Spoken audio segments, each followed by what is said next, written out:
just a complicated production.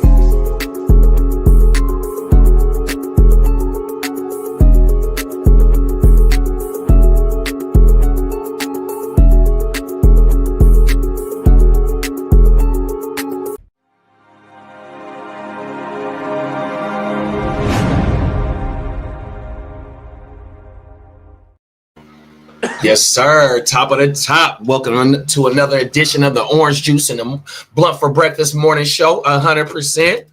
Yes, sir. Hannon. We in this thing. Yes, sir. We in this bitch. What's good with y'all, man? Happy Saturday. Happy Saturday, man. We are multi-streaming on 7 different platforms. We are on the Gen Wealth Network. We on the Heart to Start Podcast Network. We on the Miles Peacock Network, man. Find us wherever you at. We appreciate you wherever you tuned in at, 100%. I got my main man, my motherfucking dog, the CEO of the Gen Wealth Network, 100%. Bogard Scott Freeman. Talk to the people, big bruh. You know what I mean? Just doing Bogard Scott-free things. You know what I mean? Come on now. Yeah, I mean, just man, I'm just coming back to earth, bro. You know what I mean? You know, I be spaced out on the regular, but you know, in this case, it was some other shit. You know what I mean? So I done landed the mothership and we back. Come on now. Yes, Yeah, that shit is floating in the air, man. Y'all make sure y'all be safe out there, man, because the shit is floating in the air. We don't know what they done cooked up, but it's still knocking niggas down for 3-4 weeks, 5 weeks at a time. So be safe out there, 100%. Slim, what's going on, big brother? Creator, the founder of from a fan's perspective, 100% Boogie 45, man. Y'all know what time it is, man. What's going on, big bro? Shit, I'm chilling, man. Just dropping these content. You know what I mean? Episode 13 out right now. You know, I threw a couple shorts out there too. You know what I'm saying? So, you know, just working, grinding. You feel me? It's a nice day out. So, Beautiful out. Trying to soak it up. You know what I mean? Man, when the weather is beautiful and it's still, it's March 1st, you know, shout out to the March babies. I don't know what your sign is, but shout out to y'all. But when it's March out, you know, we Pisces, shout out to Mom Dukes, 100% the Pisces. My mom's birthday was last night or yesterday. You know, I was in the streets, went to go have a drink, met her at the bar, me, wifey, and a couple of other relatives, met her at the bar, had a drink, got to moving, you know what I mean? But yeah, shout out to all the Pisces. But like how Slim said, and Slim on the East Coast, me and Bogey on the West Coast, it's a beautiful day out here. It's a beautiful day 5,000 miles away, 3,500 miles away. So, man, you know how we say when we end the show, we hope we made y'all laugh. We hope you made y'all smile. And we hope you make sure you tell somebody you love them, bro. Especially on a beautiful day like this. Get outside and enjoy that shit, man. 100%, bro. Facts. Top of the morning, Lee. What's going on here to the streets? Amen. Yes, sir. Oh, my mama. Happy birthday, mom. So everything. Yeah, happy birthday to Mom, dude. 100%, man. Birthday. Let's kick this shit off with the first one, man. I want to get some comedy in this shit, man. This shit came across my timeline. They calling this motherfucker the world's dumbest criminal. 100%. We'll see about that. Right. Let's see what these motherfuckers are talking about. 100%. Whataburger worker accused of stealing. We have new information on that Whataburger worker accused of stealing a customer's credit card info to pay her court fines. Police have given her a week to turn herself in, but they learned she has since fled the state. As Fox 5's Doug Evans reports, since her story hit the news, she wants a second chance to surrender. Sonoy police tell me that 25-year-old Alifa Sumter wants a do-over when it comes to turning herself in. The internet has already dubbed the Whataburger worker one of the dumbest criminals after she allegedly used stolen credit card information from a drive-through customer to pay her own court fines. Police say back in January, Sumter was working the drive-thru at this Noonan Whataburger. A customer reported to Sonoy police that his credit card information was used to pay $400 in fines at the Coweta County State Court Probation Office. Investigators say they simply searched whose fines got paid. They say it was Sumter, and her info revealed she worked at Whataburger. They asked the victim if he'd been to the burger joint. They say he said yes, he had. and he later picked her out of a lineup.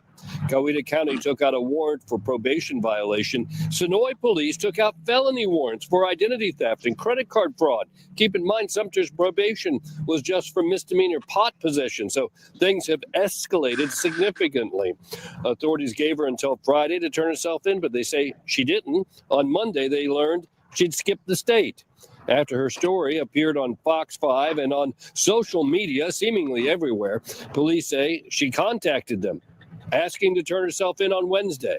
She's taken quite a hammering on social media. She made a mistake. She's not an awful person, but obviously made a bad mistake, and hopefully she'll learn from it and move on. Am I confident she's going to turn herself in? No. But we'll see. She's on the lam. Yeah. I mean, Make a bad situation worse. for real. You know, you're digging a deep hole with like a little shovel too. You know what I mean? Just and just, you know, $400, and you know you're working at Whataburger. You know, she initially got caught for some trees, so I'd imagine she spent a lot of money on weed too. I bet you a lot of her check goes to some weed. You know what I mean? Weed down there in Texas ain't cheap neither, because it's not like just Atlanta. They in Atlanta. Oh, Atlanta. Oh, Yeah. Atlanta. They be having it out there. Yeah, they definitely have it out there. We know the rallies, and we know some rallies out there. Yeah, man, baby girl, and she, like Slim said, she made a situation even worse. You know what I mean? You didn't play with somebody's credit card to pay your court fees. 100. What the fuck were you thinking, bro? You took this man's who ordered a burger, a number 9 off the combo meal in your drive-thru. You done took this boy's information down. That'll be $409. Come on now, she didn't let old boy paying $409 for a number 9, bro. 100%. Yeah, and then crazy. took the numbers, the credit card numbers, and used them at the court system. Like, really, bro? Like your transactions that you just made, it was gonna lead back to you. There's no way you're not getting caught for that. 100%, bro. So Like, you want federal now, right? You know, fuck with the credit card fraud. That's federal, right? That's a federal offense. I would think so, unless it's under a certain amount of money. Certain amount of Certain money. amount. Yeah. But Yeah, certain you amount know of what's so money. crazy? That shit happened at one of my old, like an old job I used to work for back in the days, where these chicks was in the office taking orders over the phone, and they was furnishing their crib with stolen visas. And then one day, the D-Techs came in there and locked all their ass. So I was like, damn. Yeah. His name won't be said on this program, but one of my good buddies, he got like that working at the Macy's. You know what I mean? He went shopping and they got his shit? No, like he worked at the Macy's. Oh. And then like he would just have fools come through with other woo-wops, and he would allow them to do their thing. You know what I mean? And then like, you know, he started getting greedy himself. You know what I mean? Just, you know what I mean? Coming through with extra dip and shit. But you know, I guess that's also a form of like don't shit where you sleep type of shit. You know what I mean? 100%. Yeah. I mean, we covered a story when we first kicked this show off, and this was one of the world's dumbest criminals. We covered a story in Texas where I think it was in Texas where old boy was trapping out of the motherfucking Popeyes or some shit like that. Nigga, they came to rob him and he let off some shots at the Popeyes. He worked at the Popeyes and he was trapping out the Popeyes, bro. And we covered this story before. You know what I mean? Like, bro, don't shit where you sleep at 100%. And when you get to playing with these credit card numbers, right? And you only swiping for $400 just to pay court fees, like you could have got some overtime. You might got a license. You could have buzzed down some Lyft rides. You know what I mean? Some shit like that. Don't be playing with no credit cards at your job because it's easy. It's going to come back to you no matter what. How long you get away with it. And if you're getting away with it multiple times, you're digging yourself in a deeper hole. 100%. Now this bitch done did the dash over a weed case. Like, bro, That's crazy. That's crazy. Oh, everything. Now you fleeing the state. You know, like, if you flee the state, that shit could turn federal. Is that right? Yeah, anytime that's what the feds do. Every time you commit a crime and you flee the state, it can turn federal. I mean, I don't know if they would waste their time with that, but yeah, you could definitely run that risk though. Oh yeah, no, they definitely gonna extradite her ass. Now I don't know if they gonna be sending U.S. Marshals and shit like that, but yeah, not over shit like that. That bride, the way that she move, she ain't getting no job or wherever she on the run at, and if she out the state 100%, no telling what she got, how much dough she got on her. She gonna make some type of mistake, and all she got to do, nigga, is be in the car or be somewhere where it's hot at, and they gonna be like, "Can I get your ID?" And it's a wrap. Oh yeah, we can see that you got a warrant out here in Atlanta for weed possession and credit card fraud. 100%. It's time for you to go. Oh, I mean, what's the plan though? Like, okay, you fled the state for some petty ass charges. Like, what's the plan? You know what I mean? What, you gonna live underground forever? I like, what's the plan? Ain't no plan. They said she asked for a second chance to turn herself in or some shit like that. You know what I mean? Baby girl, she never had a plan. You know what I mean? Once the weed case came, she panicked.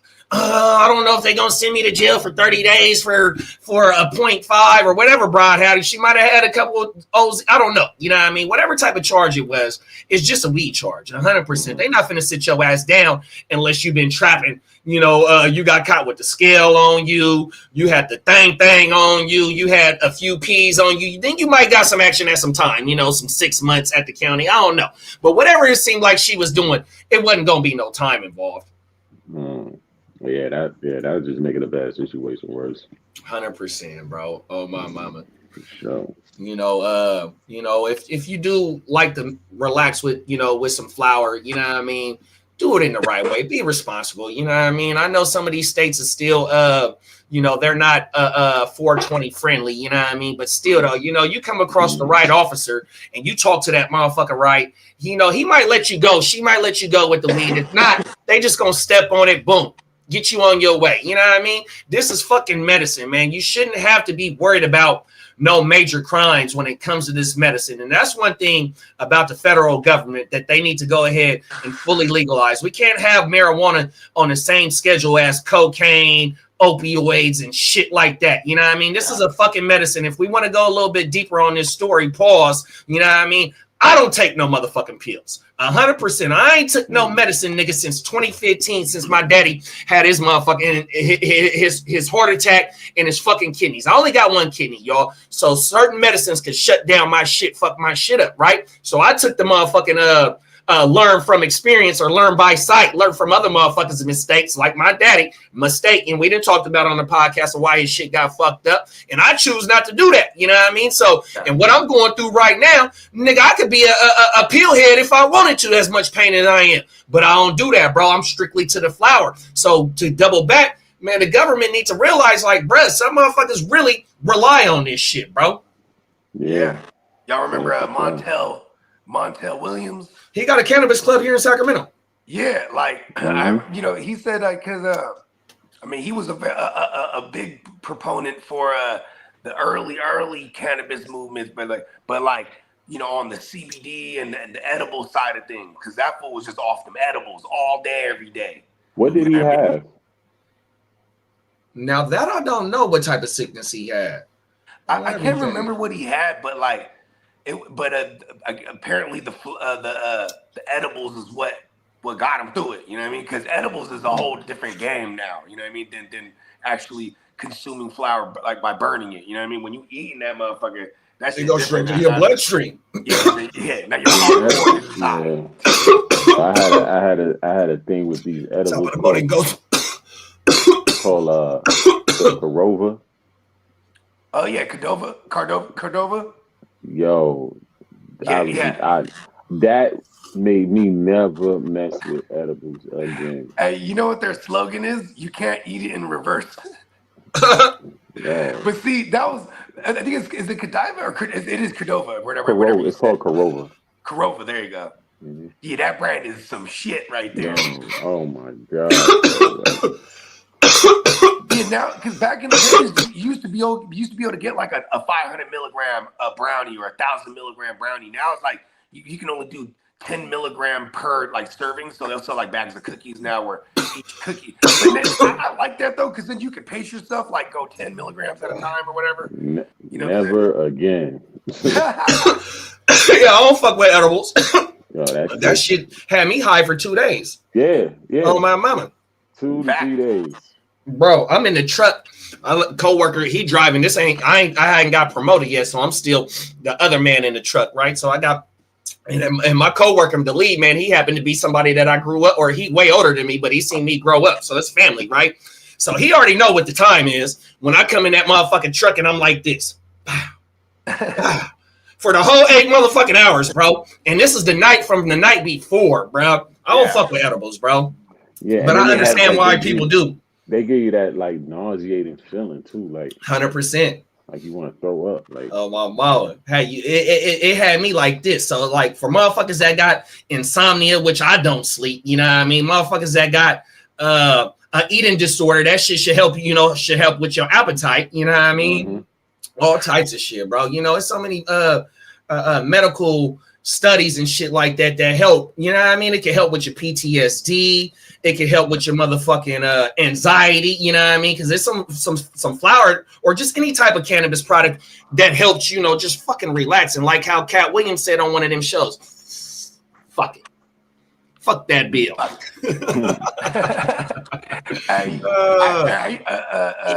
I coined the term high hell when you eat too many edibles, because then you be in high hell. Man. I hate that shit.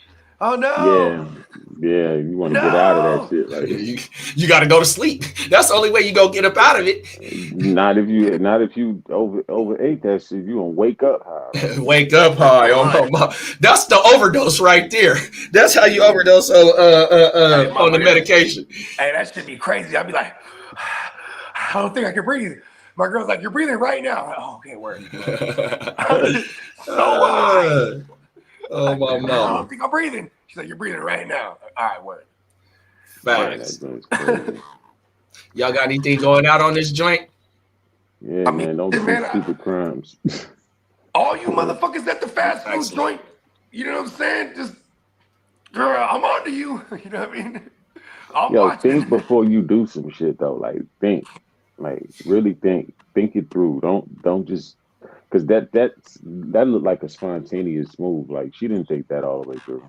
She might have been high. Yeah, I think possibly.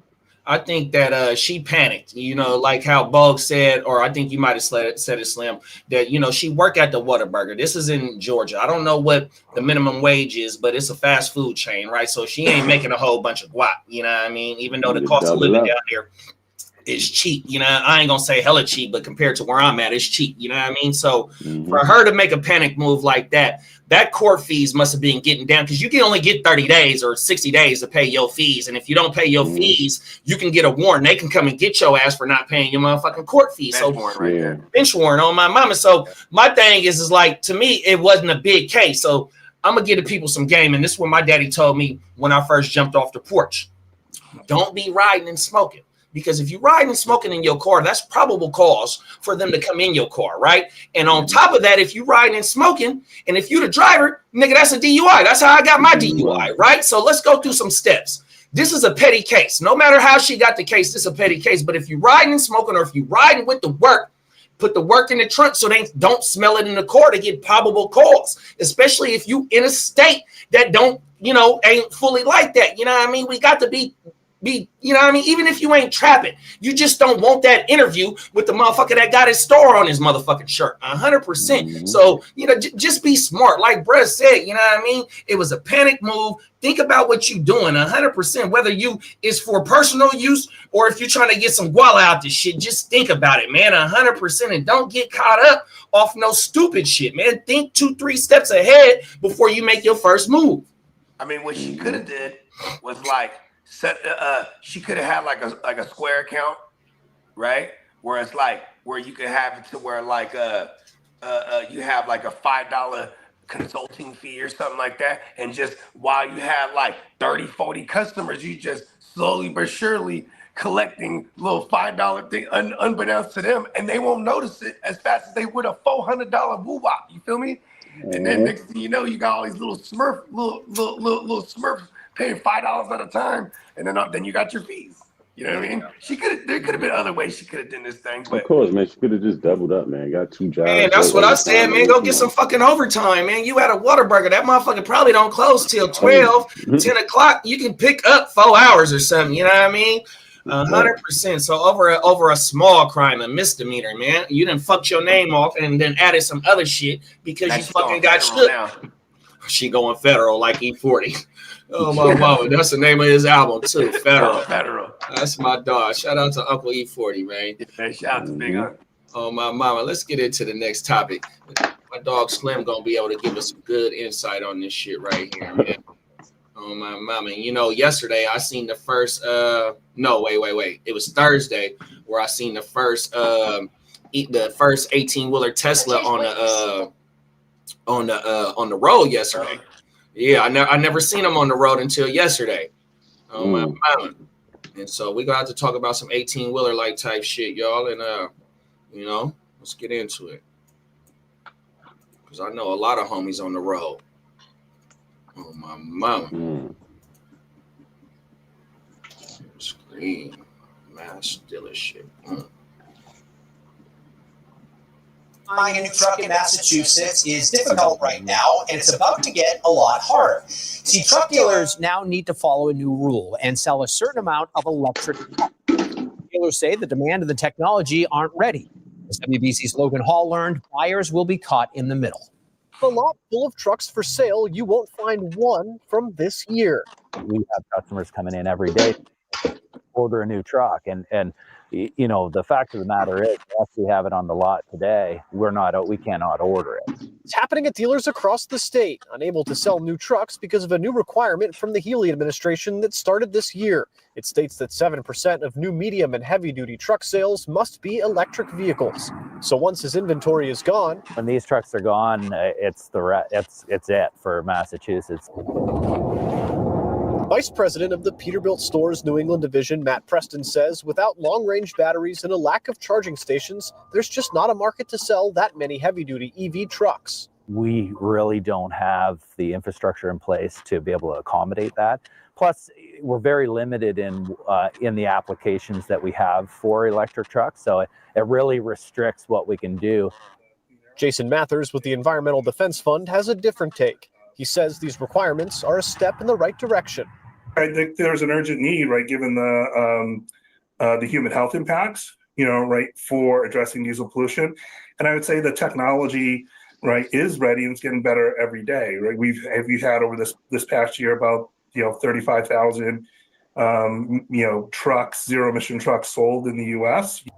But from a business standpoint, Matt says his company can't take a loss on ordering electric trucks if customers won't buy them. We're not going to put ourselves in a position of deficit that we, 3 years down the road, that we have so many electric trucks to make up when we're really not sure where the technology is going at this point. Now, dealers actually tell me that they hope the state will reconsider their position on this matter because those long-term impacts on their business could be catastrophic. Matt tells me he's actually excited for the EV technology to get to a place.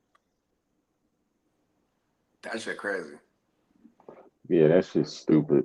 Because how they gonna travel distances? Bro, Slim been saying the technology isn't there, right?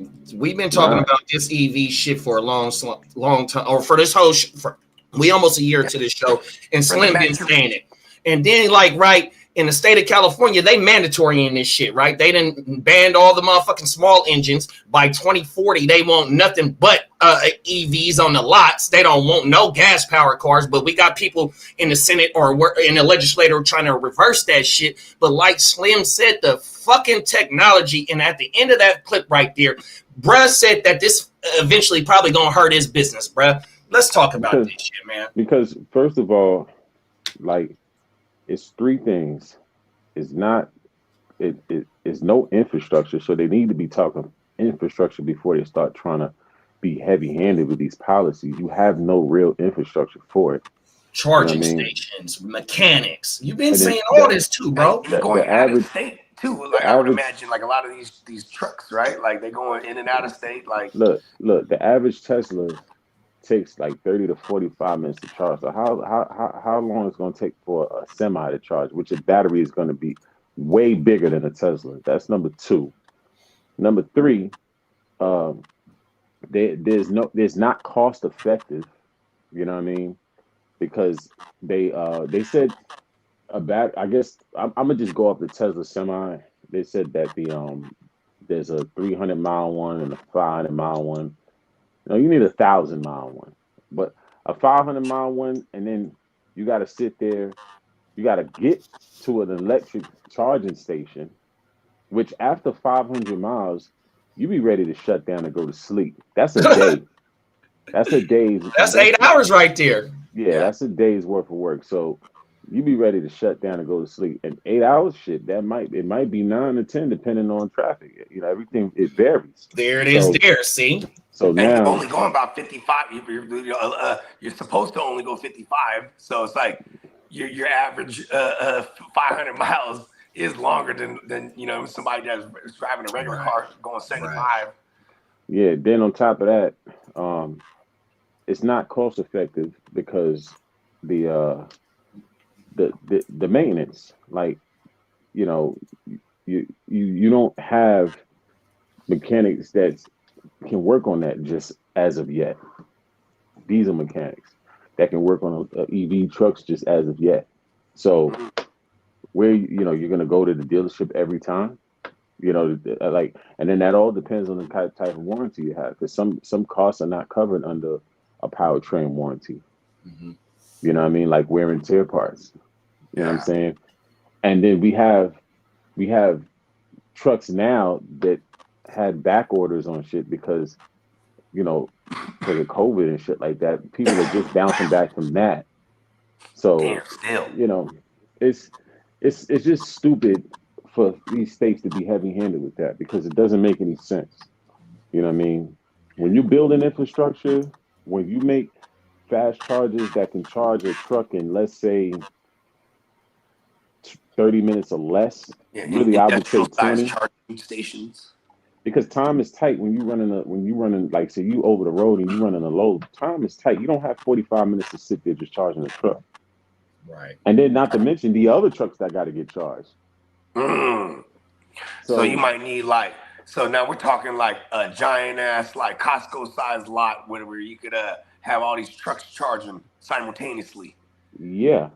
You know what I mean? And then you have to give the truck stops incentive to even build those in their stations, because now they have to expand and they have to make room for that. Which if they, they're only accommodated for what they have. Some truck stops are bigger than the others, but those are the ones that are like further out, like, in the middle America and stuff like that, and down south. But they have to make room for that, which is going to compromise parking, which parking is already a problem. There's not enough truck parking as it is. I mean, shit, that's an entire gig for somebody, right? Somebody just stands in the lot all day, moving trucks around and shit. Yeah. But so it doesn't make any sense. And if I was him and they trying to be heavy-handed on it, you keep selling it, they tell you something, you're just gonna have to relocate. Yeah, for a state to mandate that they need to sell a certain amount of those trucks in order to order the gas-powered trucks is crazy. In that video, he said that was Massachusetts. Yep. Yeah. Boston. They was in Boston. They don't even have a lot of trucks. Electric cars. They don't even got a lot of truck stops. See, so we don't even want you sliding through Massachusetts. Like when you first get up to Boston itself doesn't have a lot of Boston itself. I haven't seen that one. I'm pretty sure there may be one, but Boston as a city is tight. You know what I mean? Traffic is crazy. You know what I'm saying? Like, I've been to Boston before. In that joint, you got to get in and out of there, and you probably hit a station on the way back. But in Boston itself, I haven't seen them. They probably might be some, but I don't think they're plentiful because it's a tight city. Oh, my mama. In Boston, the electric vehicle. Get in the car. Get in the car. Oh, my mama. But hey, in that video, bruh said the dude that was for that law said that it was only 35,000 sold in the U.S. the year before, right? So 35,000 across 50 states, bro. And some of these states probably ain't even really trapping like that, buying shit like that, man. The motherfucker, that's not a lot of a unit sold across the nation. We probably got, you know, a whole bunch more of, I mean, there, you know, it's a matter of, it's a known fact that I've seen a guy that claims he has a truck. I don't know if he's capping or not, because some of these dudes, you know, they be online saying they doing this and that, and they really just trying to sell courses. And I ain't gonna give him no fame and nothing like that either. But he said, yeah, when the Tesla truck come out, you know, I'm gonna get me a Tesla truck. I'm already on the list for one. I said, yeah, but you run a small trucking company, and I don't even know if that's true, because I've never seen homie fleet, none of that. The man does everything besides trucking. But regardless, I said for a small fleet owner, that's not a plus. Top of the morning, huh? Because the money that you're gonna the money that you're gonna save in gas, you know what I mean, it's gonna clean you up in infrastructure, maintenance. You're not gonna be able. You're gonna have problems trying to get loads places because I'm running low on my battery and I can't get close to a charging station. So what's gonna happen? You're gonna make that driver's job a living hell. Yeah, because you're not driving the shit. And any owner operator out there, they know better than that. They know better than to buy some shit like that. Yeah. No, I mean, like the logistics of what you're saying, because already when you in the gas powered, you know what I mean, you said the traffic and shit, and I didn't think about that. Then when Bogey said only 55 miles per hour, nigga, you know what I mean, that LA ride, I can make that motherfucker a 5-hour ride if I really wanted to, because I'm in a personal vehicle and I can push that I-5 85, 90, you know what I mean, depending on what city I'm, you know what I mean? So for y'all to go ahead and only have a certain amount of hours to get to, you know, in a certain amount of miles. Now, if I got to pull over for 45 minutes, am I getting overtime? Because that's taking me 45 minutes off the road. And, you know, that's probably a couple, you know, 45 miles right there. You know, tell it. That might be a 60 mile, you know what I mean? If you're over the road, there's no overtime. You don't get paid like that. See, that's fucked up. Per mile. See, that's fucked up. See, we're going to have to change never pay that. Hourly to be over the road. Oh, okay. Yeah, because then you have no money. Have you fucked off. Yeah, okay. Have them fucked well, then up. see, then we gonna have to get something in between that, because, like I said, if it's gonna take an hour for my truck to charge, that's an hour less that I'm off the road or on the road. You know, I'm an hour behind. Now you're an hour behind. Oh my mama! Damn. You know I mean? So if you say you'll break 30 minutes, you know what I mean? Yes, you know, sir. Now you're an hour behind. Yeah, that shit fucked up, bro. On everything. Wait a minute, hold on. Are they gonna have these electric joints? Are they animaton? What's the word? They drive themselves. Autonomous, right? Are we gonna go? That's dangerous. I was just about to say, bro. It's dangerous. I was just about to say, bro. You're gonna have Brett sleeping in the back. Yeah. With a little hack, you know, the little hack things that they be having that you strap on the little steering wheel, so it simulates like you drive, like you're holding it. Yeah, there was a company that tried that BS, and they're out of business now. Oh, okay. Yeah, you get one mishap. It's a wrap. Yeah, I mean, imagine you're hauling fuel. Oh shit! With an autonomous truck. Imagine you're hauling, you know, crude oil, petroleum, nitrous oxide, lithium. You know, lithium. I mean, you name it. Like, you really want to take that risk? First of all, your insurance gonna be through the roof, and that's another thing with EVs. Your insurance is gonna be through the roof. That is, yeah, because the way they're looking at it is, if somebody damages this truck, they're gonna charge this is new, so they're gonna charge an arm and a leg to fix this truck. Yeah, I was just about to say, you don't have there's no real second and third parties yet that like nope. Like so now that affects you got to go to specialties. Yeah, so now that affects your bottom line. Yeah, because if you're on, let's say if you're on an operator, even if you're a company, insurance runs this business, right? So that affects your bottom line now. Dang, so that would entail, like, prices would go up if you are these companies that use these electronic vehicles. right? You would have to raise your price because you have more expense now.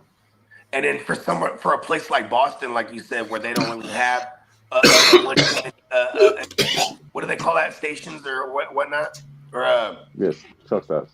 Yard truck stops. There you go. Right. So like if they all of a sudden make it electronic, they kind of monopolize that little area of people that utilize their services. Like, hey, you don't have nobody else. You're gonna have to go call elsewhere to get it cheaper. You know what I mean? Yeah, and they will. Yeah. I mean, that's how businesses make money, right? You find the ways to save the money. Keep the low overhead low and the profits high. So there you go. And the cool thing with them EVs is, right, it was supposed to be a story was supposed to cover, but I didn't throw that bitch in there. But when them EVs when they catch on fire, you can't put them motherfuckers out like you put a regular fire out, right? Nope. And so it was a because of the lithium and shit, you know what I mean? That motherfucker, we seen it was one out here going up to 80, going towards fucking Reno, or it might have been on the 50 going towards Tahoe, but it was going north or going that, towards Nevada, right? And that motherfucker blew up.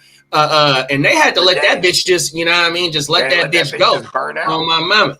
100%. So, you know what I mean, with this, and like how you said, just imagine what you hauling and that motherfucker end up going. You know what I mean? That shit crazy, bro. What if you're an electric truck hauling other electric trucks? Right, like this shit. Yeah. And they trying to mandate this shit. This is mandatory. Nuke. Yeah, they need to. Well, what they need to do? Top of the morning, Peacock. Come together and what they need to do is come together and try to get that bill knocked down. Yeah, we got somebody out here trying to do it. Yeah, you're making the bills, but you're not in the business. You're not driving trucks. You're not doing none of that. You don't even understand nothing about the business. But you make a stupid ass bill like that. Yeah, that dude that was talking about it, he didn't sound like he was in no trucking too. Right, that motherfucker he just sits in his office and makes the laws for health purposes. Zero emission trucks. Okay, so let's convert. You ain't on no road. All right, so let's convert some of them plants to EV because they release the most toxins in the air, period. Ooh, get them, Slim. Let's reverse some of those plants to EV. Why they're not using green energy? Man, you know what? That's crazy that you said that, right? So I was watching Forensic Files last night before I dozed off, and so it's this stretch of highway in Tennessee, the Highway 75, where it's known for getting foggy at, right? And you got little lakes and shit, rivers, that border the fucking highway, right? But these motherfuckers, right? One of the person, man, everybody that on that in that accident, rest in peace. But one of the people's passed away, hired a lawyer, got some environmentalists and shit like that, right? Nigga, it's a fucking rubber plant 3 miles away, like you said, letting off the shit in the air. The motherfucking environment's lawyer, whatever the fuck they did was they found out that since this shit is pushing all this shit in the air and that the motherfucking weather didn't have not enough moisture in it to create the fall. I didn't finish it because I dozed off, but what they was trying to put 2 and 2 together, and which they did, was that since the power plant was letting all that shit off, not the power plant, the tire plant was letting that shit in the air, they're the ones that caused the fall. So I'm pretty sure that they end up suing that plant, bro, and the state, 100%. December 11th, 1990. You can go pull this shit up right now. Highway 75 in Tennessee. That's some science right there, B. 100%, bro. That motherfucking scientist. That's just like how Slim said about putting that shit in the air, man. Let's get that shit right. You talking about this environmental shit? Yeah, 100%. Oh my mama, y'all got anything going out on this joint? Yeah, I mean, honestly, it's just they're gonna keep trying this dumb shit, but Trump's in office, so I don't think he's gonna go for it. And Vance used to be over those more pro trucking businesses, you know what I'm saying? So yeah, I don't think Vance is gonna be going for that too if that stuff ever goes federal. Yeah, Trump does have he has a background in real estate and construction and unions and shit like that, right? So the trucking, he's gonna be sympathetic to that shit. But then also, I mean, maybe you got Elon in there, listen, bro, we need all electronic. Okay, electronic is the best. No, Yes. no, we don't. No, we don't. You know Because what I mean? Like, and then you're not. And then people are not realizing. Okay, the carbon. You know the what it takes to make carbon those thumbprint. batteries. No, not the carbon footprint, but what it takes to make those batteries. You know what I mean? Back. You know, what about those factories? You know what I mean? You know, my thing is, if you want to do it, you have to build an infrastructure first. You build, and I ain't talking about 1 or 2 states. I'm talking about over half the country has to build an infrastructure. It has to be, the infrastructure has to be done federally. Has to be federally funded. Once you build the infrastructure and you have the mechanics and the shops and all that in place, then you can introduce stuff like that and make bills like that, because you have the system to support it. So Yeah, and we are living in the day and age where we have some of the most phenomenal genius minds out there, and they'll create ways to have universal free energy, and then they end up missing. yeah. My thing is like, right, this trucking industry has been around ever since, you know what I mean, we've been advancing the automobile, you know what I mean? And not only the trucking industry, right, when that motherfucking ship got caught in the canal out in the Mediterranean or wherever the fuck it was at in the Middle East, right, that ship had a lot of shit on that shit, right? And it shut down a lot of the world because other ships couldn't get through there, right? But where that ship, when they get to its final destination and they get to one of them ports and they get to taking them containers off, what are they putting those containers on? Oh, those containers? They're putting them on fucking trucks. Yeah, so that shit gets, trains. we need that, man. Look, you can't change the industry in 20, 30 fucking years that's been around for 70 fucking years, man. 100%, and you're mandating this. This is slowing shit down. It's part of, you know, these motherfuckers that's mandating this shit. You know, they got them motherfucking lobbyists and shit like that. This you know what it is? It's alternative motives and shit like that, man. You slowing shit down, bro. We need these niggas. When you make a bill like that, you need to holler at a person that's like a big wig and like a CEO of that understands supply chain. 100%. You know what I mean? Come on now, man. You know, because they can break it down. They can, you know, it's going to affect the supply chain. There it is, there, bro. On my mind.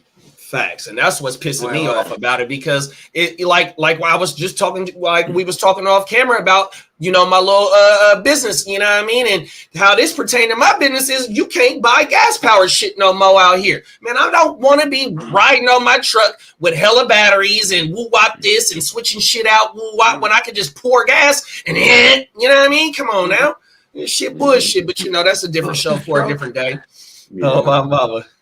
We have to go hybrid before we go fully electric.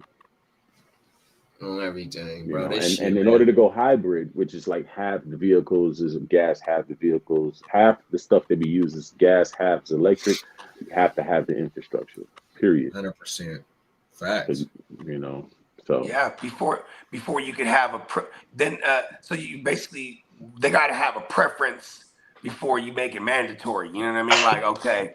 Because then you're gonna exclude most of them, the existing businesses right now, because it's not of the new way. All electronic is just not. That's unrealistic. Like, especially for these companies that travel distances. Man, I chop it with Slim all the time. He's going from state to state, damn near every night. You know what I mean? 100%. I got rallies. I got rallies on the motherfucking oil field in Dallas that own their own trucking company. He got multiple trucks, man, out there balling, bro. 100%. He back and forth. That motherfucker don't want no motherfucking Tesla truck. Everything. 100%. Come on now. Peacock said every time it's a law passed, every time a law it's passed, because the lawmakers have something to gain from from getting money back into their pockets. 100%, bro. On my mama, man. Like I said, whenever the first semi came on the road, because, you know, 1940s, 50s, you know what I mean, shit started getting real federal like type, you know what I mean, because we got the 60s with the Lolos and shit like that, and you know what I mean. So what I'm saying is that's 60 years, 70 years worth of bang, you know what I mean, with these trucks, right? And here it is now that it's only 2025, and when the first regular Tesla came out, 2015, 16, whatever it was, you had to fisker a little bit, you know, like that's not a lot of you know, it's a short distance from how long the gas truck's been on there. So how can you try and mandate something in such little time? And like bro keeps saying, it's the fucking technology, and it's not enough of it, bro. Oh, yeah. Shit, I mean, crazy, man. You know, one last thing is that even if you look at Tesla, right? You know, the most common Tesla you see out on the street is the Model 3. That's a small four-door, a small sedan, right? You don't, and then even with that, it would be more beneficial if you was a homeowner, because now you have a home charger. Yep. Unless you live in one of them fancy complexes that, you know, has chargers already there. You know what I mean? So it's only a certain percentage of society that's even buying those cars. Yeah, so like you're in California. You're gonna switch it over to trucks, and the average person doesn't have a Tesla. Come on, man. And they were giving incentives and bonuses for motherfuckers out here, but they took that shit away. All right. Oh my mama. People was getting them. Oh, everything. And you know why they took it away though, too? Is because the high percentage of people that were utilizing those perks were all people that had electric cars that could afford them. That were, you know what I mean, were the small percentage of people. Oh, everything. It was only helping the rich, essentially, because that is where I'm from. It's not only means of like environmental fucking woo wops, but like it's the status thing, bro. When you mob a Tesla, bro, like you got a Tesla truck. It's the stupidest thing to me, because it's like a truck to me is always like, so you can mob shit, right? Tug a boat, things of that nature. You can't do that shit in a Tesla truck, bro. I mean, you can. Shit, I bet you can. Nah, you can. But you know what I'm saying? How far? You better live by the lake. Yeah, no, for sure. For sure. You can't better be like, oh, we're driving hey. to Lake Shasta. Oh my mama, if you got a cyber truck, you can only go to Folsom Lake. Oh my mama. Or Folsom Lake ain't nothing but 30 minutes away from this motherfucker. Oh, everything. You ain't lying. Right. Tow your gas powered boat. You know what I mean? That shit. You is a fool, bruh. Oh my mama. What about the fish, man? We ain't thinking about the fish.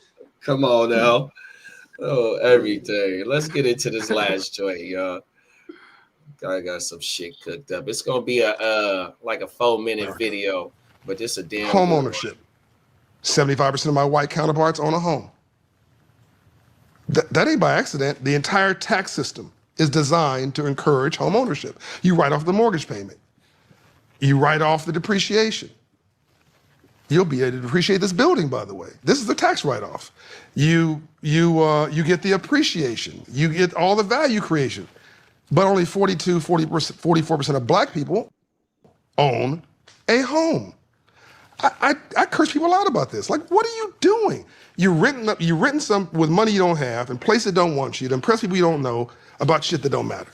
About this next story that are almost unheard of. 4 siblings and their spouses living in one home harmoniously on land purchased by their great-grandmother, a black woman, in the 1800s.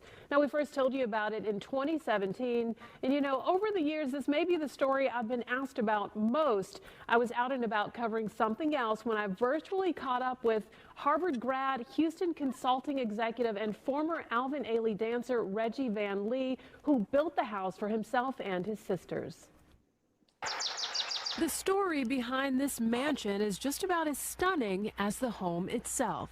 I built this house not just for my immediate family, but for my extended family, including friends. Reggie, so the story that I did with you got millions of views. Why do you think it struck a chord with so many people? And it just awakened in people the recognition that at the end of the day, all we really have is family, and that too many people, black people in particular, have given up family land. You arrive at the master suite on a separate side of the home. Notice this picture of Reggie with Rosa Parks, this one with President Clinton, and this photo with former First Lady Michelle Obama. When people saw my story, they said, you know, we can do that. We should do that. You've lived at the family home with 3 of your sisters for how long? As you saw, the house is large enough so that when you really want to be by yourself, you can. But when you want to be with others, you can as well. And having dinners together, the family dinners together, it's just amazing. The home has every beautiful room you can think of, including a beauty salon and a helicopter landing pad where you land there sometimes? Exactly. It is an hour and a half drive from the Intercontinental Airport out there, and it's a 35-minute helicopter ride. And the helicopter pad is right on the property. There's also a chapel in the house because we are a religious family. We use all the space. We have managed to have my 77-year-old sister who, when she was 76, got married for a second time. She and her now husband are both widowed. We held the wedding in the great room, 300 seated guests. And then this past year, in May, during Memorial Weekend, we celebrated the 125th anniversary of my great-grandmother purchasing that land. She bought the land in 1899. Now, what's going to happen with the land? You guys are having a big family meeting this weekend to talk about it, right? Exactly. So I wanted very much for this land and this house to stay in the family.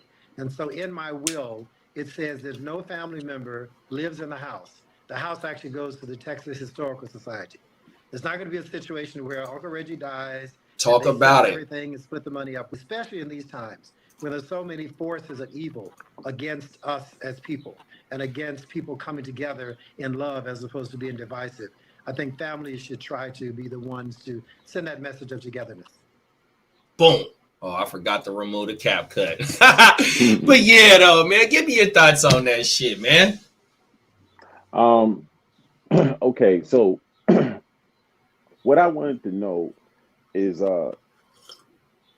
was the point of the video the first part of the video? Like, well, if we take it back, bruh told you the numbers of Black Americans who own ownership and the benefits of home ownership. 42% of Black Americans only own homes in the U.S. You know what I mean? Now, when we cut into this video, this guy is talking about how he's owned his own land or his family's land. He's the family done owned the land for 125 years. Great grandma bought it in 1899. So the point of the video is just home ownership. Whether you got a big ass piece of land or whether you just got a small piece of land and it's a 800 square foot home, but it's yours. Okay, now we're talking about home ownership and generational wealth. That's what he gave an example of, right? 100%. All right, but the first place, and he also mentioned this, and I think that's the most important part of both videos, both parts of the video, right? Talk about it. When I go, okay, first of all, it's marriage, right?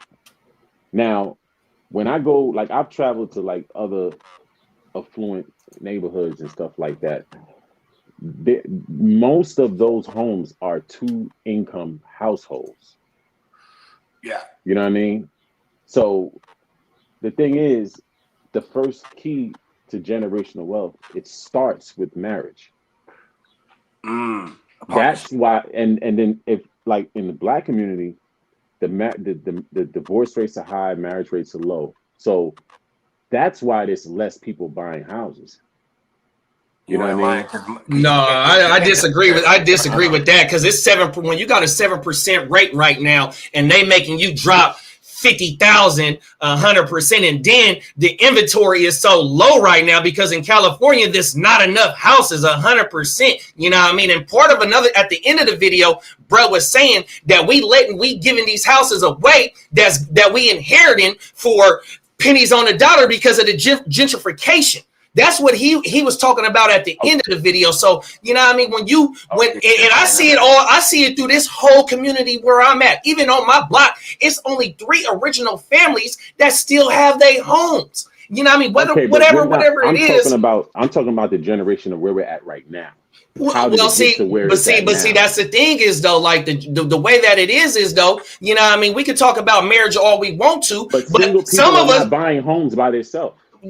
But what the federal government got it to where we can't buy it. There's been times to where you can buy a house on your own. Like I said, there's a program called NACA where I got qualified for a certain amount of money, and I didn't even have to put no money down. But where the area, let's see, hold on, I'm not done. The area that I qualified for, I didn't want to live in that area. Now, I wasn't thinking in my right mind, man, go ahead and get this property because in a year or two, you can put somebody in that. So what I'm saying is like, that was it was a damn good opportunity for me to go ahead and do that, which, like I said, I wasn't in my right mind. But if I was, bro, I'll be up 2 houses right now.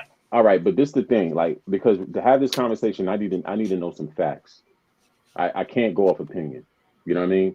So first thing is, what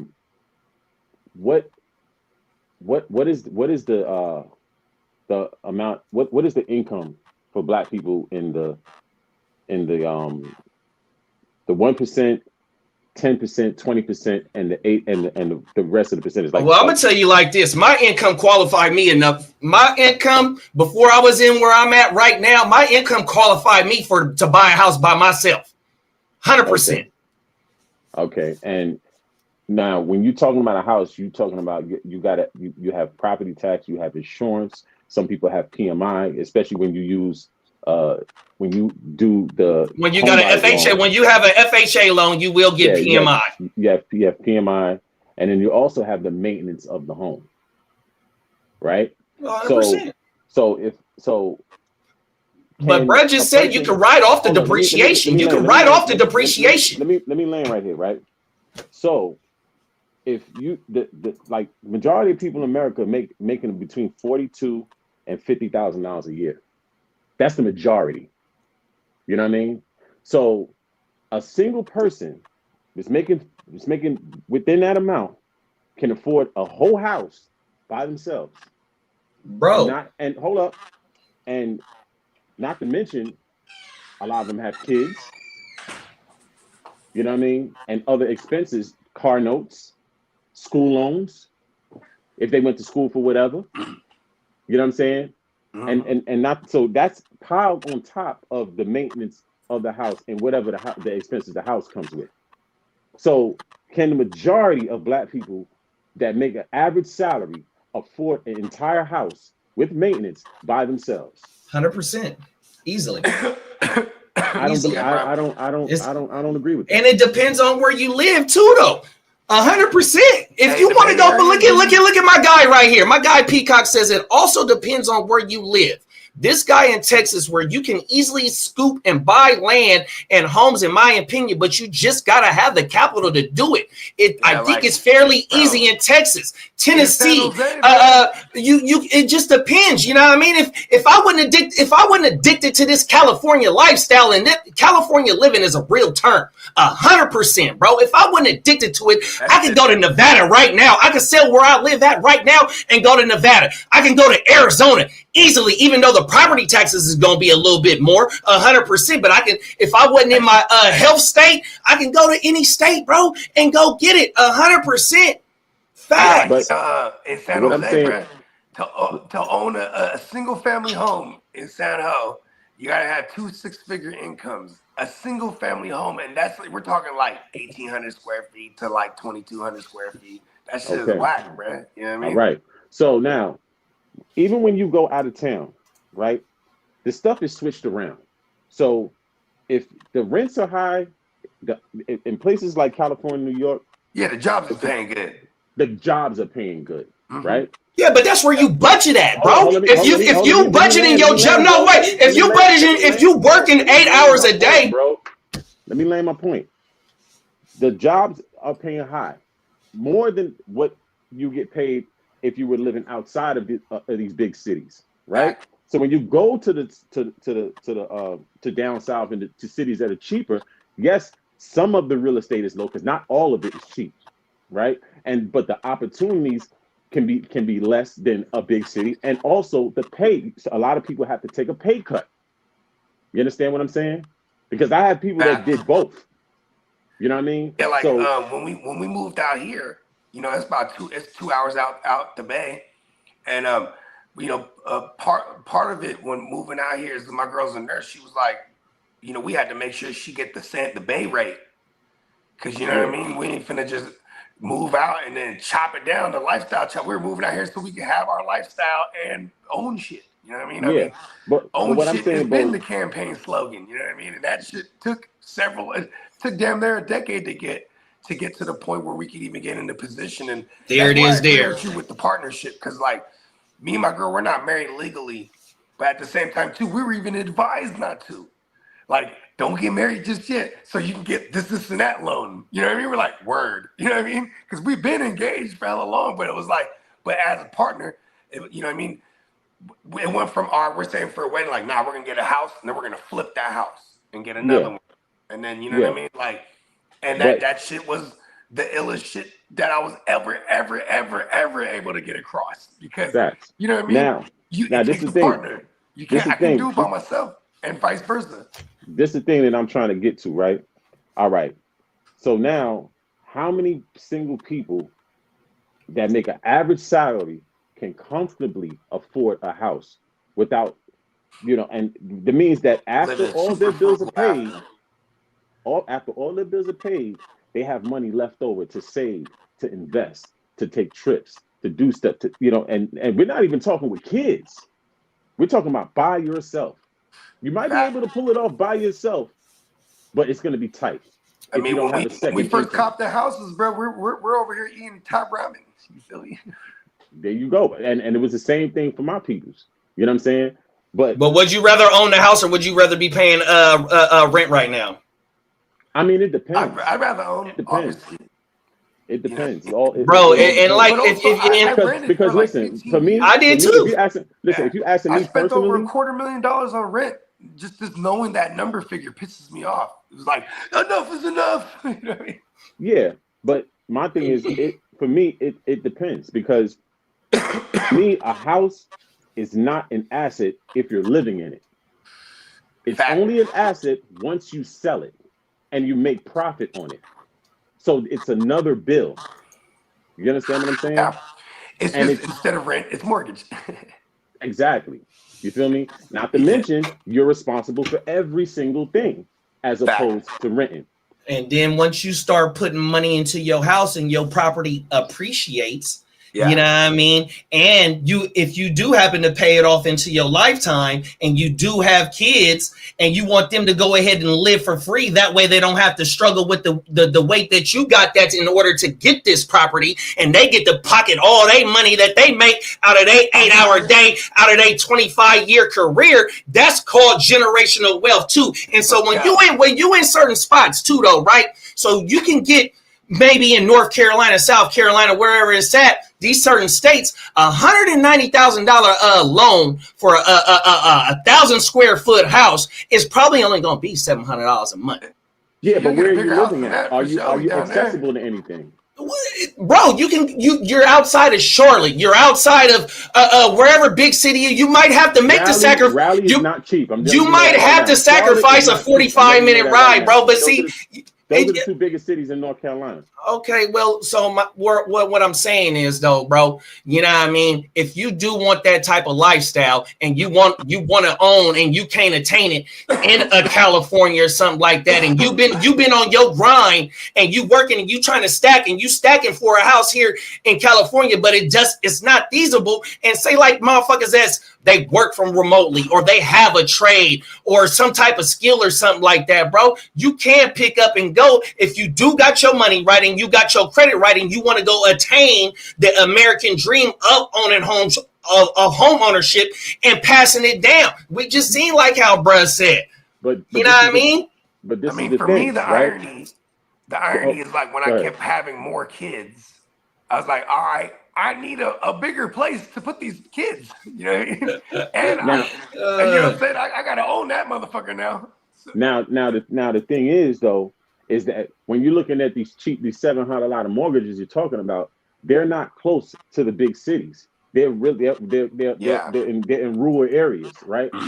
Where are the opportunities at? You might gotta commute. You might gotta commute, bro. Some people work from home. You know what I mean? A commute is a commute. You know what I mean? Motherfuckers, man, look, bro. I'm gonna tell you like this: motherfuckers live in SAC and still work in the Bay because of because of rates. 100%, bro. Them is facts. 100%. And you just talked about being on the road in traffic. You want to know how that motherfucking I-80 is? It's backed up, bro. 100% of motherfuckers making that daily commute because the wages is out there is more and the cost of living out here is cheaper. They paying $1 million mortgages, but you getting the same house out here for $500,000, bro. 100%, bro. I see it all the time. But if a person is the last closer, spot I was living in, every you have single to, one of them units, if it wasn't a family living in there, it was just full of. It was every room's getting rented out. It's a townhouse complex because it's all people working in tech, and like they only even stay in there for the week while they work, and because usually it's a hybrid, and they flying back home wherever they're from because.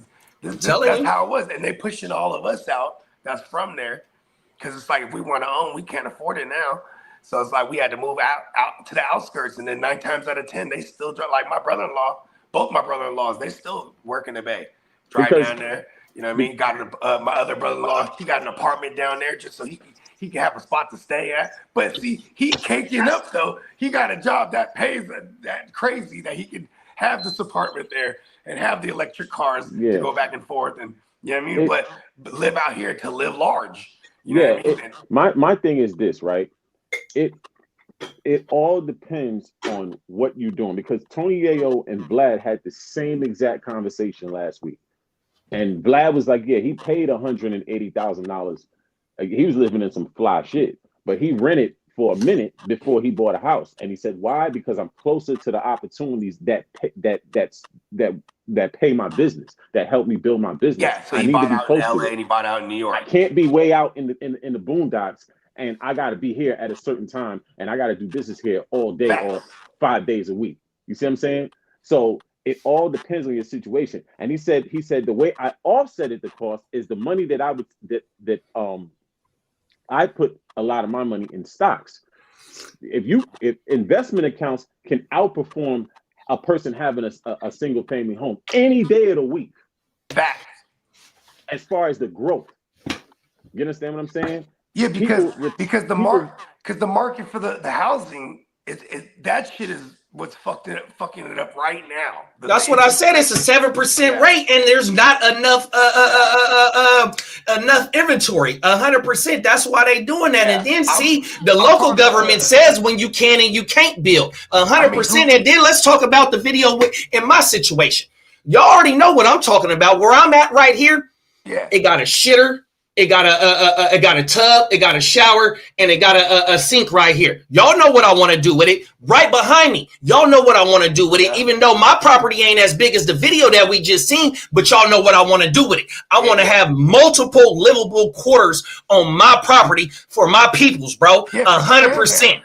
That's my thing, you know what I mean? So that's what registered with me. You know, this house been in, my grandma bought this house in 1958. Let's do the math. We in 2025, bro. It got passed down 3 generations. Let me ask you a question. When your grandmother bought the house, was she married? Nope.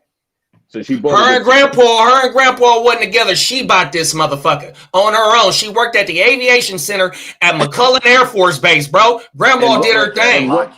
And what year are we talking about?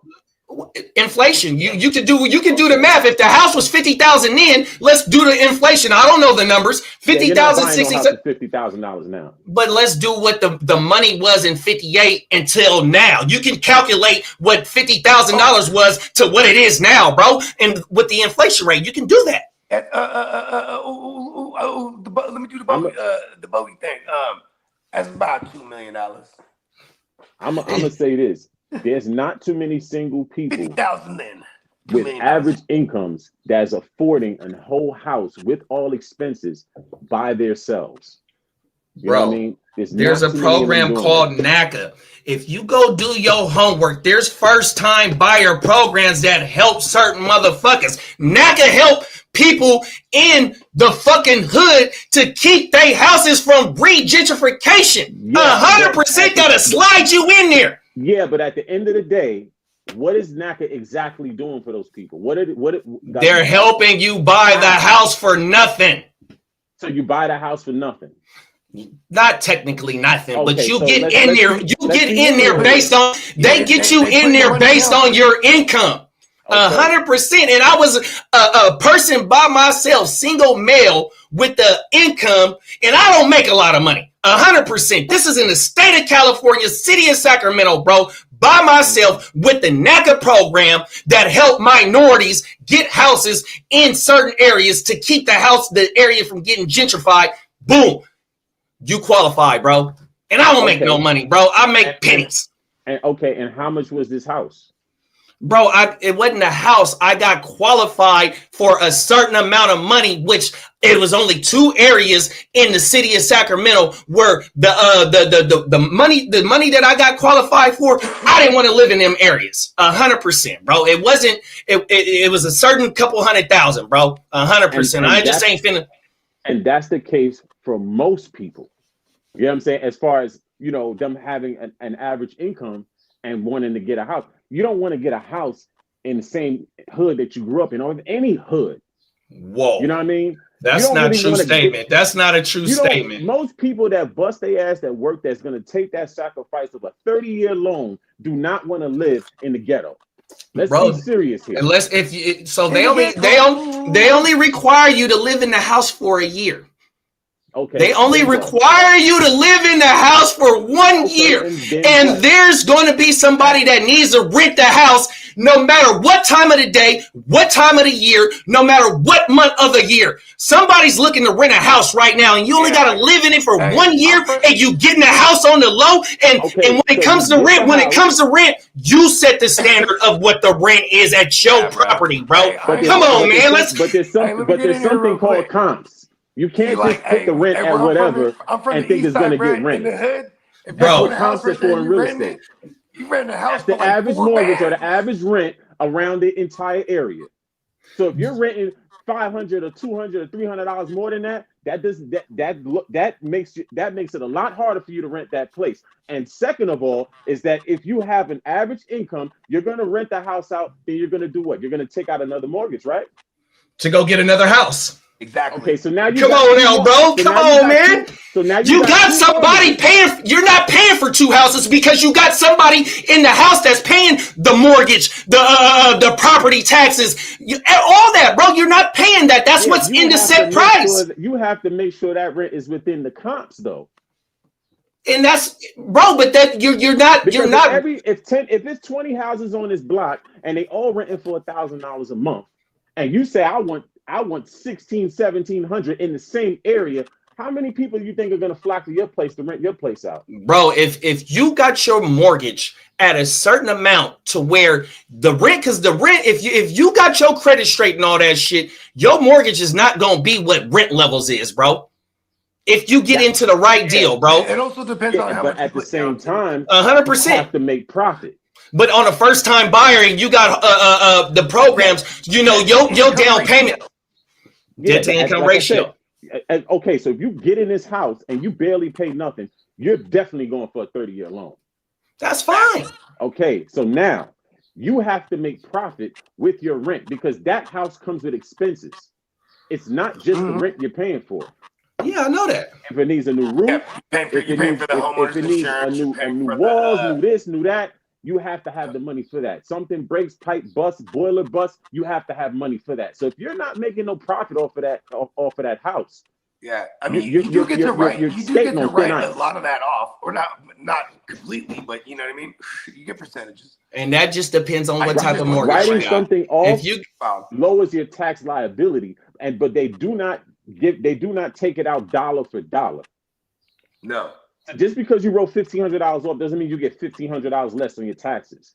They do not do dollar for dollar. You have to look up the rate, but they do not do dollar for dollar. Never. So at the end of the day, like I said, when you're talking about a single person with an average income, you're skating on thin ice. 2 incomes is better than 1. You can pull that off a lot easier with 2 incomes as opposed to 1, especially in this economy. Yeah, I mean, like it's unfortunate that it's so expensive in the Bay, bro. Because I would love to live there. Because I would love to own there because the rent is so crazy and it's guaranteed. You know what I mean? Like people are in and out that motherfucker because the tech mecca. You know what I mean? Yeah, 100%. But and then you got to look at it like this too. Like when COVID happened, a lot of people was leaving these big cities and going to places down south, like Texas, going to Austin, Florida. You know what I'm saying? Some places in North Carolina. So what you think North Carolina and them places down south doing? They're starting to raise their shit up. Yep. Yeah, but if you lived in California, you worked in tech, you can afford to live anywhere you want to because you work remotely and you getting 6 figures. Come on, bro. That's one career. I mean, how many? That's people a fact. How many people? That's a fact, bro. How many people in this country make 6 figures?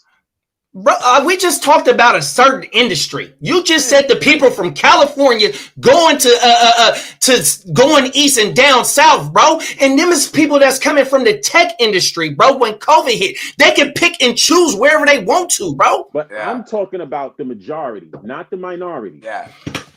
The average income, the single 58, person, the average 48%. The 42%.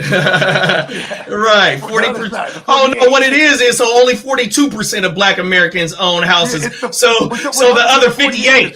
The other 58, right. Yeah. Oh my mama. So, and like I said, if you're making $40,000 a year as a single person, right? You only have that as buying power. But if it's two people making 40 and 40, you have $80,000 buying power. Now you can afford more. Or you can get that house that you would be skating on thin ice with as a single person. Now you can actually comfortably afford that with a 2-income household. Shout out to the couples on everything. It doesn't make mathematical sense to make $40,000 a year and take on a mortgage, and you have other expenses outside of that mortgage and whatever that house brings. Yeah. So I'm not gonna have no car note because I'm not worried about no car. So I'm riding in the bucket. That's the reality. I understand that, and you can pick and choose if you want a car or you want a house. Don't go buy an $80,000 car before you go buy a house. There's just certain mentalities. Take away the car loan. What about a school loan? Well, I mean, people went to school. College. You go to school to hopefully get a job that outpay, to where you can outpay that. I'm not an educated motherfucker. You can hear the way that I talk. You can hear it in the way that I talk that I didn't go to college. I have a 10th grade education. That's the last grade that I completed. But I do have a 25-year career. I have a 25-year career where I work at 100%, bro. That's all I'm saying. So, it's certain sacrifices, that if you want the house or you want the car, you're going to stack 50 to go buy a $70,000 car. Hey, that's fine. That's what you want to do. You do your thing. But if you want to stack 50 to go get a house by yourself, hey, man, look, however you want to do it, I'm on the end of, look, I inherit the home. I'm trying everything that I can to keep this motherfucker in my family for the next 60 years. And I'm just trying to, promote that myself because I think that's where it's at, bro. Yeah, I know. I get it. You know what I'm saying? But it's just like people have to think realistically because not just Black people, a single person, no matter what race they are, if they're an average earning person, they're not comfortably affording a mortgage. That's why I live with with a roommate or something, bro. You know what I mean? We just seen, bro. Comfortable living with roommates. Well, but what I'm saying, but see, that's the thing. You got to do something in order to get what you want. We just seen, bruh say he got his whole motherfucking family there. You know what I mean? There's multiple cultures that still allow your 25-year-old son to live there while he going to school so he can stack his chalup to go buy a house. It's so many cultures, Indians, Asians, the essays, you know what I mean? Shout out to all them, bro. A lot of us don't like living with each other to stack the dough, to make the mortgage or the rent cheaper. That way we still stacking, bro. That's one thing that I do see. That's why in that video, that guy underlined marriage and togetherness because it's 2-income. The way you raise that number is by 2-income households. There's not too many single people that's going and taking a whole mortgage on their back by themselves. You know what's a fairy tale, Slim? A fairy tale is like the American way. The man works, the woman stays home, takes care of the family. You know what I mean? Everybody's on their grind. My son, he had a picture day yesterday. So he was fitted, you know what I mean? He had the button up. I'm like, look at you. You ready to go get a job, aren't you? You know what I mean? Because sooner than later, things pulling his weight around here too. 100%. Everybody got to get it. Facts. Yeah. I was my dad's first employee. I was just telling wifey the other day, like, right? He giving me $200 a month just to work one Saturday 4 times. You know what I mean? 4 Saturdays in a month. All I'm doing coming out Saturday. But it really wasn't about me doing the work. It was about him showing me how to get up and be consistent. When I get 15, I work for the city of the Sacramento, bro. Going into my 9th grade year that summer. Bro, 5 days a week, had to be up at 6. Job started at 8. We off at 2:30, bro. A 6-hour job for the summertime, right? I told wifey, that's one of the first years that I buy all my school clothes and I was stupid fit, right? So I'm learning how to get up and have a job 100%, you know what I mean? So that's what I'm saying. Sometimes like how you said about the stocks and shit, right? We talked about it a few weeks ago. You know, if we teach our youngins to start putting into the stocks and bonds and fucking maybe some crypto, whatever it is, some type of asset that does appreciate, if you do it young, by the time you 40, and if it's growing 5-7%, because some of these motherfucking ETFs do that. Some of these mutual funds do that. You can go do your homework in 20 years, 25 years at a $50 a month or $50 a check or something like that. That could be easily a $200,000 piece that you got tucked off. You know what I mean? And like I said, I got a 25-year career. It didn't take me to about 12 years into my shit to realize that. So if we teaching our youngsters at 20 years old to do that, just look where they'll be better off. They could do the same thing with stocks. That's what I just said. Everything. If they get in it at an early age, they could. Yeah, that's what I'm saying. But what I'm SMCI right now. But what I'm saying is this: if you're not living in, you know, because there's places. I mean, you could probably live dumb cheap in Wyoming. But what is in Wyoming? Nothing. You know what I'm saying? Like, you know, Arizona is beautiful and it's cheap. Arizona beautiful, Texas beautiful, Louisiana beautiful, Mississippi beautiful. It just depends. Georgia is beautiful, Alabama is beautiful, Florida, depending on where you at. Then if you want to get a little bit up, you got Tennessee, you got Ohio. You know what I mean? It ain't beautiful. I'm just glad I own it. When you like I said, with as far as facts, like, yo, look up like what's the average mortgage of in America, just an entire 50 states. What is the average? They have a number. I bet you it's like less than a band. If it's less than a band, that's beautiful. The reason I'm saying that's because there's so many little pockets that is dummy like cheap. You know what I mean? You could Google it real quick. I'm on my phone right now. What you say? Google what? The average mortgage in America. Let me see.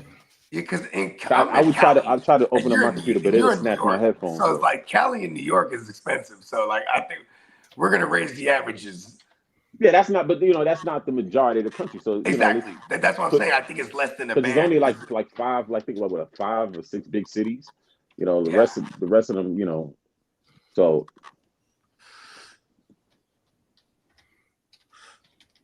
yeah, I'm thinking I would go 800. I mean, I don't know. I just like to. If I had to guess, I probably. If it's a game and I'm trying to win it. You know what I mean?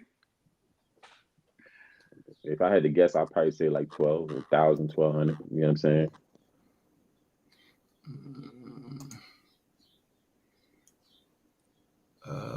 View rates. I feel like my number's too low now.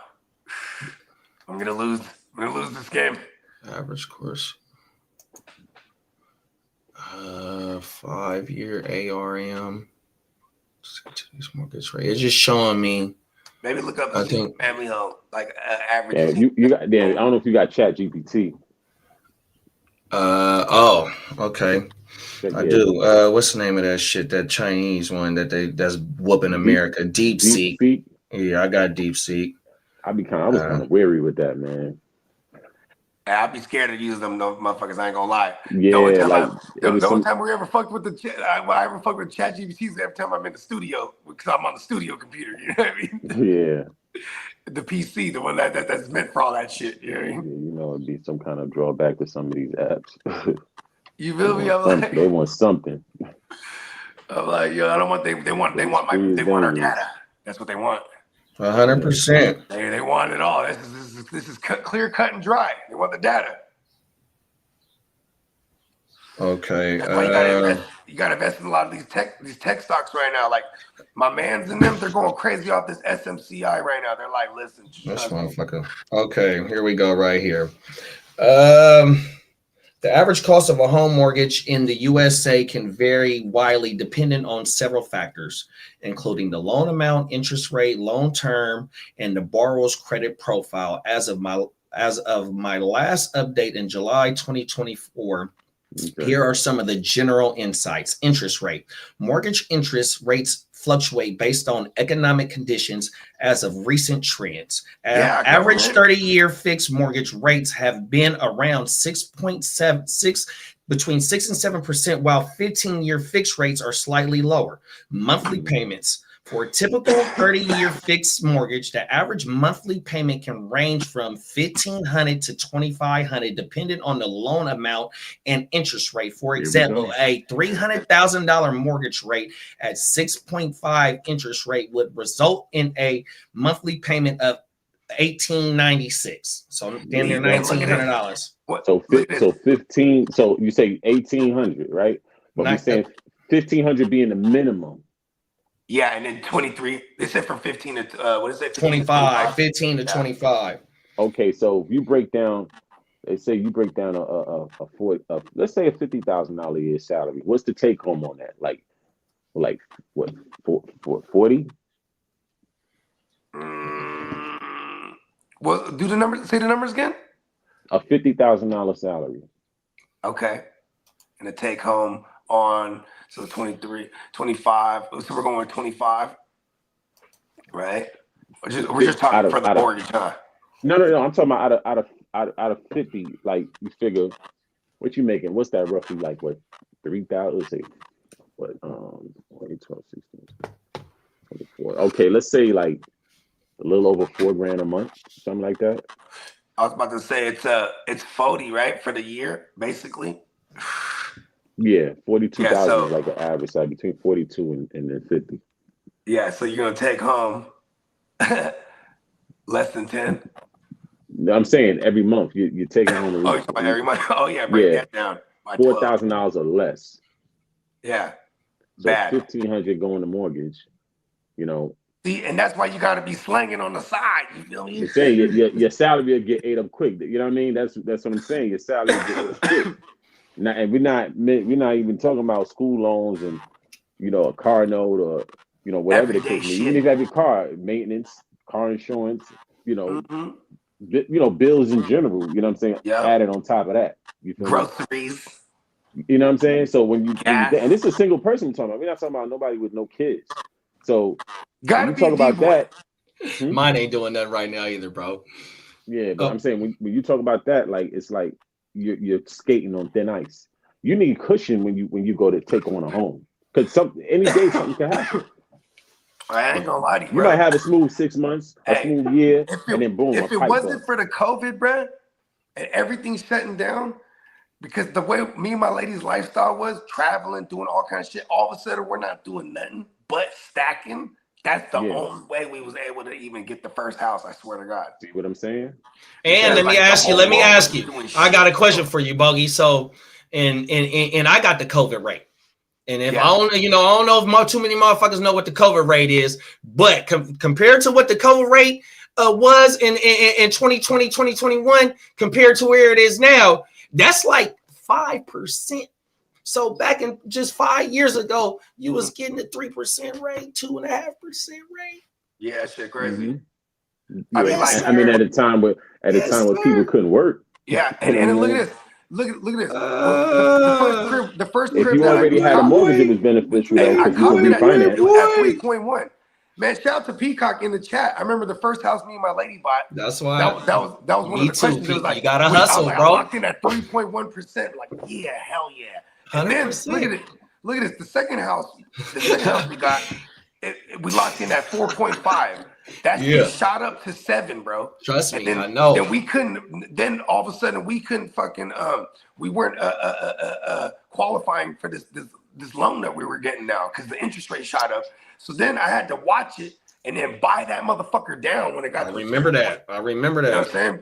Just so we could, because I was like determined, like fuck this shit. You know what I mean? And then even then, the smart people around me was like, it's not the time to buy, but I'm like, I'm gonna live in that motherfucker. You know what I mean? It's not the time to buy if you're like buying and flipping and shit, or buying and renting it out. Like I'm trying to live in this motherfucker. I have to do this shit. You know what I mean? So it was like, but now I'm glad I did it though. You know what I'm saying? Because I wouldn't have been able to survive another year of renting. That shit would have dented my bread again. You know what I mean? Like, yeah. I mean, don't get it twisted. Like if you're overpaying in rent, you know what I'm saying? Yeah, you might want to look into getting a house. Yeah, you know I mean, shit in the Bay Area. Yeah, we had a good deal in our spot. It was a 2-bedroom townhouse, only 3 bands. Wow. I'm being sarcastic because a spot like that's normally 33, 32. You know what I mean? So like I was getting a good deal on it, but because they would only raise my shit $50. You know what I mean? Yeah, every year. But also I know the property management company. I also know them, so it was like, you know what I mean? Yeah. I'm very fortunate. Yeah, like I said, it's like I said, at the end of the day, like, the reality of it is that, like I said, most single people are not taking on mortgages with average salaries. Now, if they have above average salaries, that's different. You know what I mean? They could take on a little bit more. They could probably take on that mortgage. You know what I'm saying? But average salary being 42 to 50,000, if they single, that's why I always give respect to these teachers, bro. I'm like, damn, you gotta tell your hat to these teachers. It's like, dropping our kids off to school and shit like that. I'm like, damn, they ain't making no bread. You know what I mean? I'm in my head, like, the fulfillment in life for them is that they're raising the next seeds of America. You know what I mean? But you know what I mean? Because teachers don't make shit, man. I'm like, damn, man, you don't make nothing. Yeah, unless you like principal status or something like that. Yeah, exactly.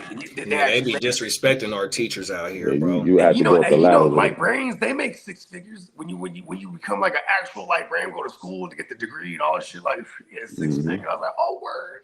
That's hard. I didn't know that. Right? Shout out to my man, Wise Man If. Yeah. You know what I mean? My mama. Yeah, he was on road to be a lawyer, and then he was like, man, he switched gears. Is that right? Yeah, man. I didn't know that. He was like, I'm gonna make 6 figures being a fucking librarian. Wow. Oh my mama, man. Yeah, man. You know what I mean? The main thing is though, like, you definitely got to live within your means, 100%. You know what I mean? Whether you single or whether you together, you know what I mean? That's the main thing. Get your shit right to where you can, you know what I mean, throw some money to the side, whether you putting it into the stocks or into the ETFs or into some mutual funds, whatever it is, because that does grow. That grows all the time. You know what I mean? Sometimes it up and down, but you know what I mean? That's going to grow. You got to do that 100%. But also, man, put some money towards what, if you do have that goal of one day owning a house, man, just tuck it. Stay tucking, because like Bo just said, sometimes there's when you buy and there's not a time when you buy, or it's a seller's thing or whatever the terms is. Yeah, you know what I mean? That applies to the ballers though. Like, you know what I'm saying? When we're like, think about this, when the interest rate goes up hella high, the motherfuckers that are in those businesses, they just switch gears. They start buying in bulk, or they start buying, or they flip, they switch gears, fucking buy commercial. You know what I mean? Like, there's the rich keep riching, bro. You know what I mean? But for us, like right now, you know what I mean? Now you got these apps like Zillow and Redfin. They're buying up all the cheap homes and then adding net tax to it. So now you look at a crib on their site. Facts. It's more than what you would look at on MLS. You know what I'm saying? So, but like I said, you either got to get your bread up or have or have Top of the a morning, two- babes. What up, two babes? income household. Yeah, It's not supposed to and be them a is fallback. facts. Them is facts, 100%. Because the But house ain't an ass until you sell it. and you know, my thing is, you know, without, I mean, before you get the opportunity, you got to have the preparation, 100%. You know what I mean? So preparation also means saving. You know what I mean? So it might take you 10. Fixing your credit. 100%. That's why my motherfucking loan rate was so great, because I had the credit at that time, 100%. And my, you know what I mean, opportunity. You know, with when the opportunity came, by me preparing for the opportunity, not knowing what it was gonna come, because like I said, I inherited. You know what I mean, and we talked about it before, Slim, on the pod. Some motherfuckers is ready when, you know what I mean, for when it happened. You know what I'm talking. We talked about this shit before. Some family members is ready, and some family members ain't ready when the opportunity does present itself. You know what I mean? So you know what I mean. Individually, you know, there's gonna, of course, there's gonna be people that's gonna be ready for that, you know, that could do that. But when I was speaking as far as the greater percentage of the country. No, you know 100%. You know, 100%. And it is hard out here for us, though. You know what I mean? The jobs, you know what I mean? The jobs is hard. Some motherfuckers is working 2 jobs just to get one income by themselves. You know what I mean? Or you is a double, two people, you know, husband, wife, boyfriend, girlfriend, whatever y'all is, that is both getting the dough. You know what I mean? It is shit like that, but you know what I mean? It's still hard for a two income household. You know what I mean? It is hard, bro. It's super hard right now. For one person, you know what I'm saying, trying to pull that off, and they you know, their salary is average. You know what I'm saying? Yeah, like, it is hard. And that's 80% of the country. This is how I would do it too, though. Let's hypothetically speak real quick, right? So, like, if I was that cat, right, I'm definitely renting a couple of them rooms out, right? You know what I'm saying? Yeah, I guess that's where I'm at. And I'm slanging on the side. You feel me? Yeah, no, 100%. You know Like, what I mean? I rent the rooms out to some tech motherfuckers that's gonna pay the fucking $1,200 for a room, because that's how much it be for real though.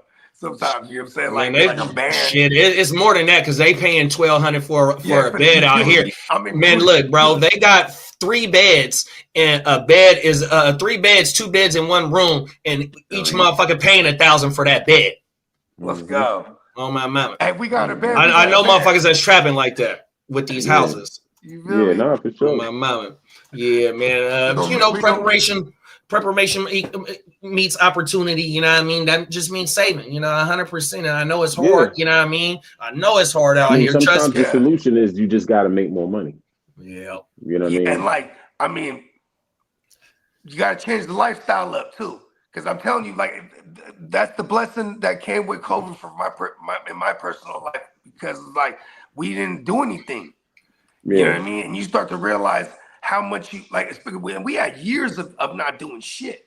Like, cause you know what I'm saying? Like, especially because like, even when this shit started to lightweight open up, we was still on that hype. I was like, fuck that. You know what I mean? We lamping because we was already in that mode where we stacking, bro. We're not doing nothing. Like, you go on a vacation with six of us at the time. A vacation is gonna be like it's racks, bro. Now, and we did multiple vacations. Now all of a sudden we ain't doing none of that. You know what I mean? All we doing is grocery shopping and Costco in it. You know what I'm saying? And we had everything on schedule once a month. Once a month basically for the Costco run. You know what I mean? And it was just like we had it down packed and we was stacking, bro. But see that, and like you said, it takes a partnership. And the motherfucker is goddamn. Also too, for me personally, like, you know what I mean? I ain't spending nothing on weed because when I'm living in the Bay, I'm working the business. So it's just like, I just had it all day. You know what I mean? I was saving money in every way. Stop shopping. Shopping was the one. Yeah. Shopping used to kill us, man. You used to go to the mall. Like, we used to just go to the mall to eat. And then it's like, all right, let's go to this. I'm going to go to the hat store. I'm going to go to the I'm going to go buy some shoes. You know what I mean? Yeah. My mama. Peacock said, I was in Frisco in 2019 and saw an apartment on the street going for $1,600. It was a 1 bed, 1 bath, no pets, no parking. Oh, everything. Facts. That's what I'm in right now. 100%. Hey, that's one of the ones too. You probably the door is on the sidewalk. Oh my mama. Open right up to motherfucking Mission Avenue. Oh, everything. That shit is crazy. Oh my mama. Let the people know what you got going now, Slim. Yeah, you catch me at from a fan's perspective on YouTube. New episode dropping this week. So, well, next week, you know what I mean? It'll be doing it this week. But yeah, I'll be on there grinding, putting that work in, you know what I mean? So pull up on me, holla at me. You know what I'm saying? Boogie Vision on Instagram and even on YouTube. But like I said, if you want to search fans perspective first. And come up faster. You feel me? 100%. All right. Bo. Hey. I gotta update that and put that on there. Yeah, but you already know Bogard Scott Free wherever you consume your music. Apple, Spotify, all that thing. And then check us out on the Gen Wealth Net on YouTube and check me out GenWealthNet _ on Instagram. 100%, man. Shit. We out, y'all. Appreciate y'all for pulling up on us wherever you pulled up on us out on. You know what I mean? Stay safe out there, man. And we see y'all. Shout out to the chat, 100%, man. Them is facts. Everybody have a great weekend. 100%. We see y'all next week, man. 100%. Oh yeah, Monday night. We might be coming hitting y'all off with some weekday OJ too. Oh, facts, 100%, bro. Facts. This coming week. Oh my mama, man. You know, news. The news don't never stop. 100%. Everything. Multiple episodes. You know what I mean? Just stay locked in. You know what I mean? A shout out to our sponsor, NeonPeacockMerch.com. Facts. You know what I mean? Get you some allegedly gear. You feel me? Yeah. 100%. Oh, you know what? I think I can. Boom. There go that. There go NeonPeacockMerch.com. Man, let me see. Media assets. Boom. Let me see if it'll work. Oh yeah, I could play the commercial, man. We are sponsored by, man. We'll see y'all. We're gonna go out with our commercial from our sponsor, NeonPeacockMerch.com. We see y'all next week, man. Go slide over to the website, do yourself a favor, and get locked in, man. We gone, y'all. Peace.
You have now access to complicated production.